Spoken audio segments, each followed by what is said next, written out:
I really love a Sphinx pose. I love it. It's a great alternative to cobra. It's just a really lovely pose. Very proud, kind of mystical with the Sphinx connotations. So let's take some time to look over it so that you know what you're doing when you next find it in a flow.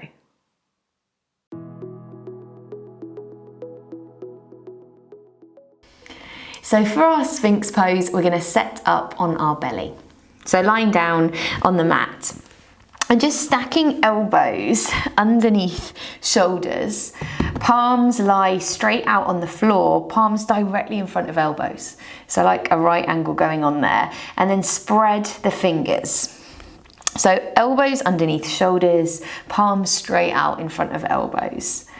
And press your hips down into the mat, tops of toes down into the mat, and then roll back the shoulders as you look ahead of you. And this is your Sphinx pose.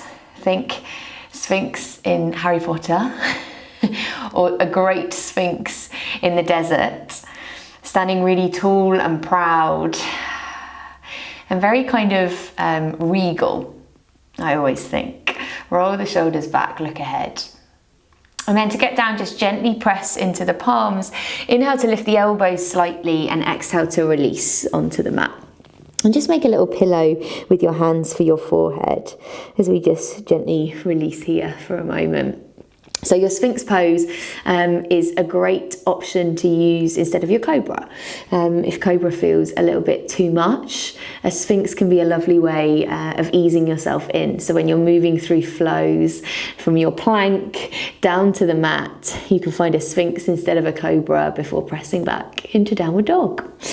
So let's go up into that again, and we'll kind of add a couple more cues to focus on different areas. So just stacking elbows underneath shoulders, palms directly in front of elbows, spreading the fingers, pressing hips, tops of toes down into mat, rolling shoulders back on the inhale, looking straight ahead.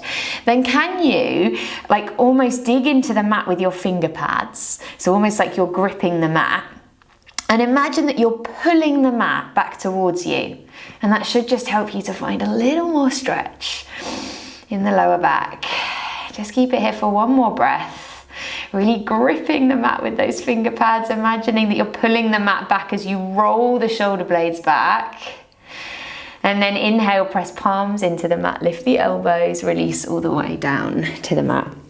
Maybe just wiggling the hips from side to side as you just find a little break in between here. Taking a couple of breaths just to breathe back into it.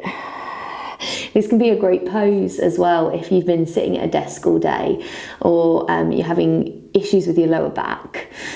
This can be a great thing to find. So maybe you find some cat and cows and then press yourself into a Sphinx, and it can just really help. It's a very different position for our body to be in than when we're typically sat at a desk, but can be a really nice counter stretch. So one more time, let's stack elbows underneath shoulders, palms directly in front of elbows, spread those fingers, press tops of feet and hips down into the mat, roll the shoulders back, maybe gently feeling like you're pulling the mat back towards you, keeping yourself tall and proud, very regal looking. Press those hips down into the mat. And then press palms, lift elbows, release down to the floor. There you have it, your Sphinx, good old Sphinx. I hope you enjoy, use it in your practice, and I'll see you next time.